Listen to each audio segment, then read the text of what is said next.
Bonjour, mes amis. Welcome to a very special February tradition. I'm here in my 170-year-old French kitchen to share something that confectioners and herbalists have known for centuries.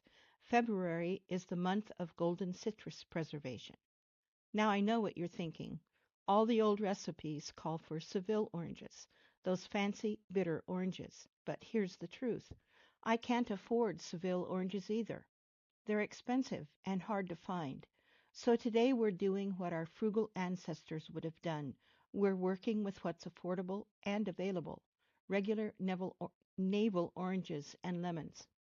In 1702, the court and country cook tells us that during February, oranges and lemons are usually preserved whole, in quarters or in sticks, and their peels are candied. That's exactly what we're doing today. So settle in. Let's spend February the way it was meant to be spent, preserving the citrus harvest and connecting with the wisdom of winter. Let me tell you something important. The reason old recipes call for Seville oranges is because they're bitter. That bitterness comes from the pith and the peel, and it was valued medicinally. But here's the secret. Regular oranges have bitter pith too. And when we add lemon, we get that essential tartness that makes marmalade and candied peels actually medicinal, not just sweet. Let's look at this recipe from 1770, orange marmalade. This is mostly made with China oranges. That's regular sweet oranges. Even back then, they were adapting recipes to use what was available. They're added lemon for tartness, just like we're going to do. Now, with whole oranges and lemons, we make marmalade, the quintessential February project. This recipe requires patience of a different kind, a 24-hour soak that does all the work for you. It's actually easier than quicker methods, and it produces better marmalade because it draws out all that pectin from the fruit. This is based on a recipe from Gemma's Bigger Bolder Baking, but the technique is as old as the hills. That long soak, that's traditional wisdom. We wash 2 large navel oranges and 1 small lemon, then chop them finely. Skin, pith, flesh, everything except the seeds. Remove any seeds you find because they can make your marmalade exceptionally bitter. Into the pot they go, along with 2 cups of water. We bring this to a simmer, then turn off the heat and let it sit for 24 hours. Gemma's recipe says just bring it to a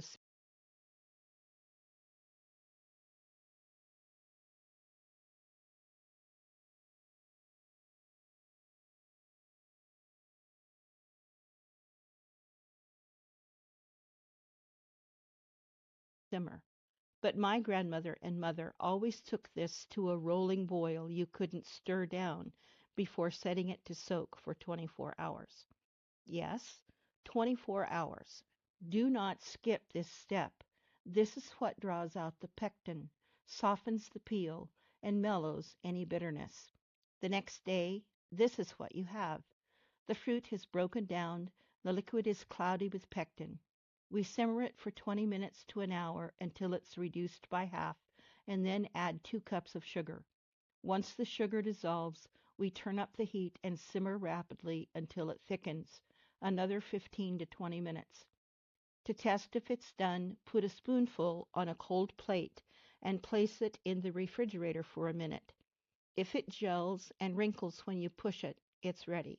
Then we pot it in. Candied peels is where the medicine lives. Bioflavonoids, essential oils, and pectin. Whether it's a fancy Seville orange or a humble navel orange from the grocery store, that peel is valuable. In 1702, method for candying peels works beautifully with regular oranges and lemons. We're going to blanch these peels to soften them and remove some of that raw bitterness from the white pith, then slowly candy them in a sugar syrup. This process preserves them for months and transforms them into a medicinal confection. Herbally speaking, these peels are treasure. They're rich in bioflavonoids, they're warming digestive bitters, They stimulate digestion and they're concentrated vitamin C, especially what we need in February when fresh food is scarce. The recipes call for first blanching in boiling water, but I don't do that. If, because I'm using organic lemon and orange peels, I don't need to do that. And besides, bitter is better. It's the bitter taste on your tongue that actually stimulates digestion. The lemon peels and the orange peels work together well. That white pith is even more bitter than orange. See how the water takes on a cloudy appearance? That's because the bitter compounds are being drawn out. You know they're ready when a fork slides through easily. They should be tender, but not mushy. Add the sugar to the peels and simmer gently in the syrup for about an hour to an hour and a half. You'll see them transform. They become translucent, almost jewel-like, glowing with absorbed syrup. The syrup penetrates every fiber, preserving them and making them shelf-stable. Your 1702 confectioner would have done this exact same process over a hearth fire, just like I'm doing here. This is slow work, patient work, February work. They're done when they're completely translucent and have absorbed most of the syrup. See how this orange peel glows when you hold it to the light? And it bends without breaking. That's perfect. While they're still warm and sticky, we can toss them in sugar. This is what makes them truly candied. I'm doing the orange peels this way but leaving the lemon peels plain because they're already quite tart. This is slow work, patient work, February work. They're done when they're completely translucent and have absorbed most of the syrup. See how this orange peel glows when you hold it to the light? And it bends without breaking. That's perfect. While they're still warm and sticky, we can toss them in sugar. This is what makes them truly candied. I'm doing the orange peels this way but leaving the lemon peels plain because they're already quite tart. Here's what I want you to take away from this. You don't need expensive ingredients to practice traditional skills. You don't need Seville oranges to make legitimate 18th century preserves. Our ancestors worked with what they had, what they could afford, what was available. That 1770 recipe I showed you, China oranges. Those were the regular sweet oranges that traders brought from Asia. They weren't fancy. They were what people could get. The magic isn't in having perfect ingredients. The magic is in the knowledge, knowing when to harvest citrus, knowing which trees are safe to forage, knowing how to preserve food so it lasts, knowing that patience creates better results than speed. February is the month for this work because citrus is at its peak and at its cheapest right now. Take advantage of that. A bag of regular oranges and a few lemons can give you months of preserved food and medicine. If you make any of these, the candied peels, the marmalade, I would love to see your results.